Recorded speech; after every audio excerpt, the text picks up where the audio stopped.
Mesdames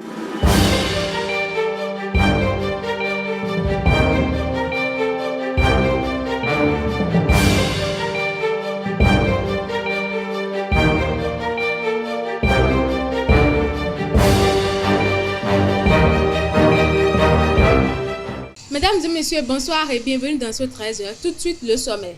6 blessés graves, dont une victime souffrant de brûlures au 3e degré. C'est le bilan d'un incendie causé par un camion transportant de l'essence de contrebande à Agonli-Huegbo. Les détails dans ce 13h.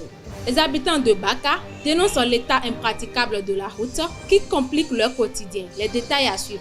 Au Comores, un bateau transportant environ 30 migrants a sombré, entraînant la mort d'au moins 25 personnes, dont les femmes, les mineurs et les nourrissons. Le point dans un instant.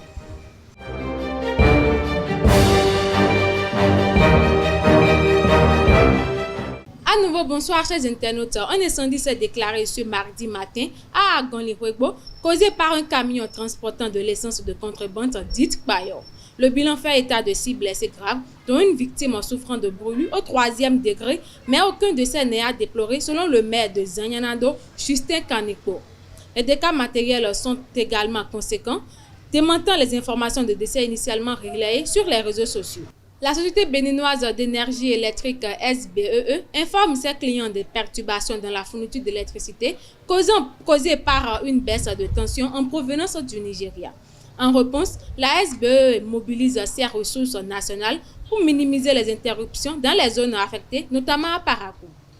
La société travaille avec ses partenaires pour un rétablissement rapide et invite les clients à contacter le centre de relations clients au 7302 pour toute information supplémentaire. Baka, l'un des quartiers situés dans le 2e arrondissement de la ville de Parakou, est confronté à plusieurs problèmes d'infrastructure routière. Cette situation insupportable suscite des frustrations chez les usagers qui d'ailleurs réclament des actions de la part des autorités de la ville. Suivez le reportage avec Mouhidine Lawani. À Baka, dans le 2e arrondissement de la ville de Parakou, l'assainissement des réseaux routiers est encore en arrière. À côté du problème crucial d'électricité publique sur ces voies, son caractère impraticable devient le plus grand souci pour les conducteurs et les riverains. La voie de Baka est tellement dégradée. Cela fait qu'au temps des saisons pluveuses, on souffre trop ici. On souffre très parce que nos mamans qui vont marcher au retour là, c'est problème. Aucune activité ne marche plus au temps de la pluie. Quand la pluie va commencer, tu fais tout pour rentrer à la maison vite. Vous voyez vous-même, là où les camions passent, la voie principale n'est plus accessible. On est obligé de faire les déviations pour pouvoir passer. Même les hommes ne peuvent même pas arriver à marcher si la voie publique. Il faut passer par des coins des maisons. La situation est grave et la peur grandit dans le quotidien des habitants. Pour cela, il ne reste pas sans mots. On demande à l'État, aux autorités et au gouvernement de nous aider à arranger un peu au moins la voie là pour que ça soit un peu praticable pendant les saisons pluvieuses. Au moins, quand on n'a pas trouvé le goudron et c'est pavé, on a trouvé un peu, c'est bon. Si c'est possible aussi, il peut nous aider aussi pour grader la voie des Cabos. Même si c'est gradage, c'est bon. Sinon la voie là, c'est pitoyable. Cette voie de la sortie est de Parakou, qui mène vers le Nigeria, est une voie importante, pas secondaire, et qui mérite d'être mise en valeur. Le choix du conjoint est un sujet souvent délicat, surtout lorsqu'il implique les parents. Faut-il en tenir compte ou non? Elvi Kungbetao et Sylvie Dedéou ont tendu leur micro à des jeunes de la ville de Parakou pour recueillir leur avis et comme vous allez le voir, les opinions sont partagées. D'abord, je verrai si la relation en vaut la peine. Et je vais écouter mes parents tout en cherchant, en leur demandant la raison pour laquelle ils ne veulent pas que je me mette en relation avec la personne. Et si cette raison tenace, s'ils ont une bonne raison en fait. Par exemple, s'ils me donnent une raison suffisamment lourde qui me poussera à prendre leur parti, je pense que je vais suivre. Il est capital d'écouter les conseils des parents Mais au fil du temps, si les parents n'arrivent pas à me comprendre ou bien voir leur réaction envers moi, ne m'avantage pas moi si je prends ma décision. Parce que c'est moi qui devais rester avec la personne.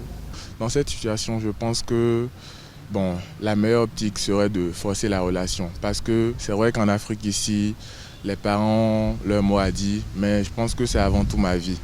Donc je pense qu'il ferait mieux de forcer la relation, si je l'aime vraiment. Cela dépendra de l'amour qu'il y ait entre elle et moi. Je suppose que je connais la fille depuis très longtemps et je crois que je ne vais pas désobéir mes parents et je ne vais non plus rompre la relation sur le champ. Je vais voir avec le temps comment gérer la situation. Moi, je préfère me retourner parce que jusqu'au point où j'ai rencontré mon soi-disant partenaire, ce sont mes parents qui m'ont donné des éducations, m'ont orienté, m'ont donné des directives, comment évoluer dans la vie. Donc, selon moi, du fait que les parents disent que tu dois couper telle relation, je vois que comme c'est les parents, moi je peux couper. Et là, moi avec mon conjoint ou bien mon soi-disant partenaire, on se comprend en même temps. Et les deux, on sait que l'erreur ne vient pas de nous les deux. Ce sont nos parents qui ont décidé ainsi. Et comme on le dit souvent, c'est le destin, si ça existe vraiment. Hors de nos frontières, un nouveau drame migratoire a eu lieu entre Anjoua et Mayotte dans la nuit du 1er au 2 novembre 2024. Un bateau transportant environ 30 migrants a sombré, entraînant la mort d'au moins 25 personnes. Parmi les victimes se trouvaient 7 femmes, 4 mineurs et 2 nourrissons. Secourus par des pêcheurs, les 5 survivants témoignent que les passeurs auraient volontairement coulé l'embarcation avant de fuir. Une enquête a été ouverte par les autorités comoriennes.